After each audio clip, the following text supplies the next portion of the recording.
wabarakatuh. Waalaikumsalam warahmatullahi wabarakatuh. Sebelumnya mohon maaf mengganggu waktunya. Kami dari mahasiswa di Departemen Keperawatan Anestesiologi semester 4 akan melakukan penyuluhan mengenai kecemasan pra-anestesi.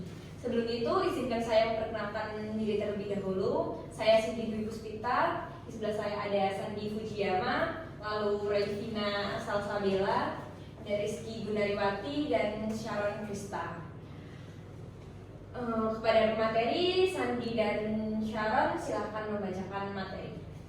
Terima kasih atas waktunya. Di sini kami akan membawakan materi tentang kecemasan pra-anestesi. Apa itu kecemasan pra-anestesi? Adalah kondisi stres dan kegelisahan yang dialami oleh pasien sebelum menjalani prosedur anestesi. Hal ini dapat berdampak signifikan pada kondisi fisik dan psikologis pasien, sehingga penting bagi tenaga kesehatan untuk memahami dan mengelolanya dengan baik. Selanjutnya adalah definisi dan penyebab kecemasan pra-anestesi. Definisinya adalah kecemasan pra-anestesi adalah perasaan tidak nyaman, tegang dan khawatir yang dirasakan pasien sebelum menjalankan prosedur anestesi. Penyebabnya biasanya terjadi seperti rasa takut, akan nyeri, komplikasi atau kegagalan dalam prosedur, serta rasa kehilangan kontrol menjadi penyebab utama kecemasan pra-anestesi. Baik, di sini saya akan menunjukkan penjelasan dari Krista. Di sini terdapat dampak kecemasan pra-anestesi pada pasien, yaitu meliputi fisik, psikologis, dan praktis. Di sini fisik terdapat kecemasan dapat menyebabkan peningkatan tekanan darah, denyut jantung, dan respons stres lainnya yang dapat menghambat pemulihan pasien.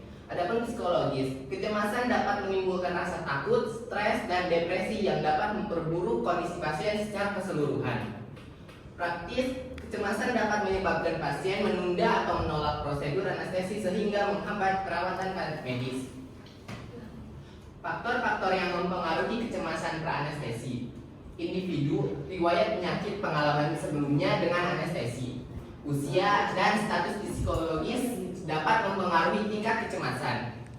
Lingkungan, suasana ruang operasi, interaksi dengan tenaga kesehatan, dan ketersediaan informasi dapat memicu atau meredakan kecemasan.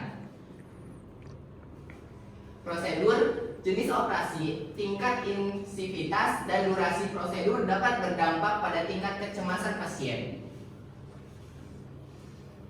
Selanjutnya adalah identifikasi dan penelitian kecemasan pra-anestesi, seperti observasi. Observasi, contohnya tenaga kesehatan dapat mengamati tanda-tanda fisik dan perilaku yang mengidentifikasi kecemasan pasien. Yang kedua, wawancara, menanyakan secara langsung perasaan dan khawatir pasien dapat membantu mengidentifikasi tingkat kecemasan. Yang ketiga adalah alat ukur, menggunakan kuesioner atau skala penilaian dapat membantu mengukur dan mendokumentasi tingkat kecemasan pada pasien.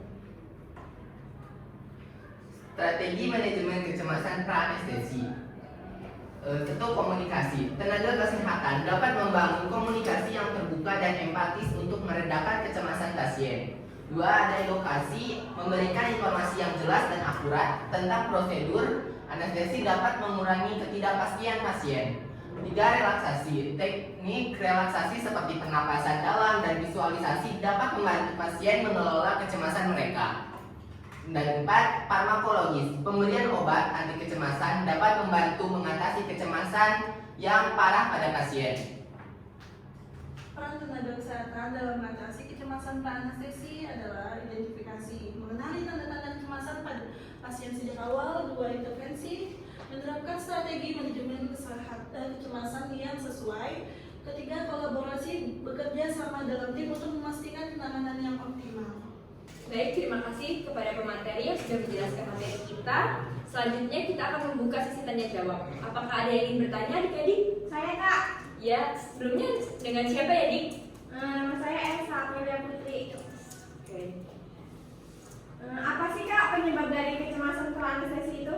Penyebab kecemasan pra-anestesi. Kepada Napulen, boleh dijawab pertanyaannya? Baik, saya akan menjawab pertanyaan dari Saudara Elsa. Apa itu penyebab kecemasan pra-anestesi? Penyebabnya itu ada 5. Yang pertama, takut terjadi perubahan fisik. Yang kedua, takut mengalami kondisi yang sama dengan orang lain. Yang ketiga, takut menghadapi ruang operasi, peralatan pembedahan, dan petugas. Yang keempat, takut mati dan tidak sadar lagi. Dan yang terakhir, takut operasi gagal.